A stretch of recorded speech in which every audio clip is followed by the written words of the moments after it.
Hello guys, welcome back to our channel. आज हम बात करने जा रहे हैं इतिहास के विवादित चरित्र के बारे में जिनका नाम है मस्तानी बाई।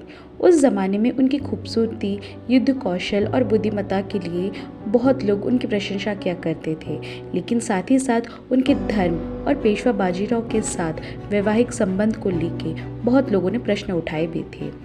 मस्तानी बाई का जन्म 29 अगस्त 1699 को बुंदेलखंड के माओ सहानिया में हुआ था। उनके पिता का नाम था राजा छत्रसाल, जो कि बुंदेलखंड के राजा थे। उनकी माता का नाम था रूहानी बाई बेगम, जो कि मूल रूप से पर्शिया से थे। राजा छत्रसाल हिंदू राजा थे, जो कि प्रणामी संप्रदाय से बहुत ही प्रभावित थे। वे हिंदू भगवान श्री कृष्ण की पूजा किया करते थे, लेकिन उनकी माता रूहानी बेगम सिया मुस्लिम थी, जो कि मूल रूप से इस्लाम धर्म को मानती थी। इसीलिए मस्तानी बचपन से दोनों धर्म को विश्वास किया करती थी। मस्तानी बाई बचपन से ही बहुत ही खूबसूरत और बहुत सारे कला साहित्य में और युद्ध कलाओं में बहुत ही बेहतरीन तालीम हासिल की थी। वे अपने पिता को राज्य कार्य में भी सहायता करती थी। जब मोहम्मद खान बुंगाश ने बुंदेलखंड पर आक्रमण किया था, तब राजा छत्रसाल ने मदद के लिए पेशवा बाजीराव को गुहार लगाई थी। बाजीराव ने छत्रसाल की मदद की और युद्ध में मोहम्मद खान बुंगाश को हरा दिए थे। इस एहसान के बदले राजा छत्रसाल ने अपनी बेटी मस्तानी बाई का हाथ बाजीराव के हाथ में थाम दिए थे। उस वक्त बाजीराव काशी बाई के साथ वैवाहिक संबंध में बंध चुके थे, लेकिन राजा छत्रसाल के सम्मान को रखते हुए वे मस्तानी बाई को अपना लिए थे। बाजीराव का घर पुणे में था, जहां उनके इस विवाह को कोई भी नहीं मानते थे।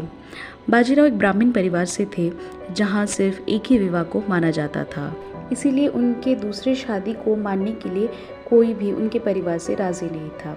इसके अलावा मस्तानी बाई की माताजी इस्लाम धर्म से संबंध रखती थी। यह कारण था कि वे मस्तानी बाई को अपना ना सके। पहले जब मस्तानी बाई बाजीराव के साथ पुणे में रहती थी, तो वे उनके महल शनिवार वाड़ा के उत्तरा पूर्व के एक छोटे से हिस्से में रहती थी, जहां मस्तानी बाई के कमरे को जाने के लिए एक अलग ही दरवाज़ा था, जिसे अब मस्तानी दरवाज़ा कहा जाता है। लेकिन बाजीराव के परिवार वाले इसके सख्त खिलाफ थे, इसीलिए उन्होंने मस्तानी बाई के लिए शनिवार वाड़ा से दूर कोठा रोड में एक अलग ही महल बना दिए थे। बाजीराव और मस्तानी बाई का एक बेटा भी था, जिसका पहले नाम रखा गया था कृष्णराव भट्ट, लेकिन उनके बेटे के नामकरण पूजा के लिए कोई भी ब्राह्मण तैयार नहीं हुए थे। इसीलिए उनके बेटे के हिंदू नाम को बदलकर शमशेर बहादुर रख दिया गया था।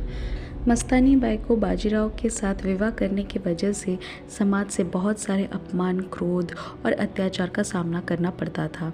पेशवा बाजीराव की मृत्यु के कुछ ही दिनों बाद 28 अप्रैल 1740 को मस्तानी बाई की भी मृत्यु हो गई थी। कहा जाता है कि उनके मृत्यु के बाद मस्तानी बाई बहुत ही ज़्यादा परेशान हो गई थी और वे खुदकुशी कर ली थी। मस्तानी बाई के मृत शरीर को पाबल गांव में दफन कर दिया गया था। अगर आपको हमारा वीडियो अच्छा लगा तो प्लीज़ हमारे चैनल को लाइक, शेयर एंड सब्सक्राइब ज़रूर करें। And thanks for watching our video. Bye.